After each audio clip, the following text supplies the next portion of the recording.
88% of web designers, by their own admission, constantly undercharge for their work. And yet the same percentage of designers report that clients often underestimate the cost of website design. These two numbers are directly linked. There is correlation and causation. If web designers consistently undercharge for their work, it follows that clients are going to be expecting that web design isn't going to cost very much. So what's causing this? You know that good website design takes time, effort, and skill to get right. You're standing on years of experience, but you're not reflecting that in your pricing. So just for a moment, I'd like to invite you to just press pause on this video and write down the first thing that comes to mind when I ask you this question.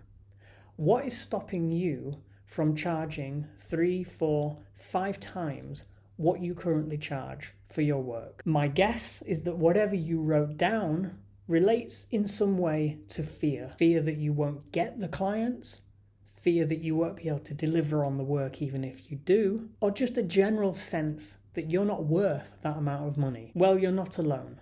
The same survey, which I'll put a link to in the description, shows that around 50% of web designers don't feel confident when pitching their fees to a potential client. And you know, people pick up on this sort of stuff. If you don't make eye contact when you talk about money, or if your proposal tries too hard to convince, you're always going to be facing an uphill battle when it comes to commanding a higher rate of pay. Now here is the crux of the problem.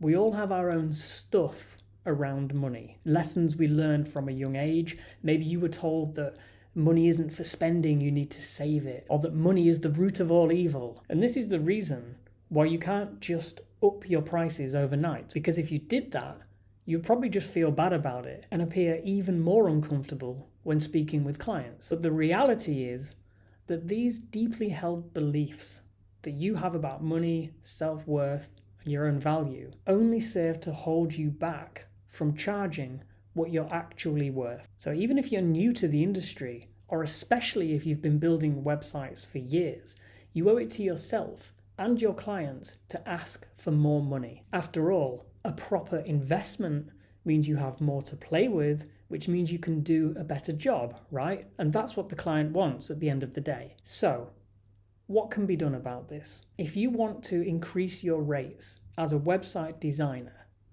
you have to begin to embody the traits and the characteristics of somebody who charges significantly more than you do. Think about someone you admire, a leader in your industry, an actor, a politician, or even one of your friends. Now imagine that person pitching to your clients.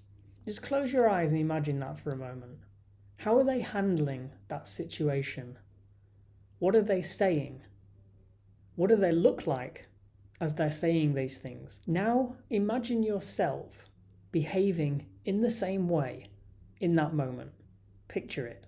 Hold it in your mind. This can help you to become that person that you admire, as you imagine integrating their positive traits into your way of being. And if you do this exercise frequently, you'll notice that when you speak to your clients, you'll actually begin to exhibit some of these traits that you admire. And this is personal growth in action, right? You're moving from one state, this state of being small and fearful, to a larger and more confident version of yourself. And if you work on yourself in this way for long enough, you'll be well on your way to commanding a much higher rate of pay for your work. If you found this video helpful, please let me know in the comments. Don't forget to like and subscribe. Doing this gives me the encouragement to continue making videos like this, and it gives me affirmation that sharing my experiences in this way is helping other people. So thanks for watching, and I'll see you in the next video.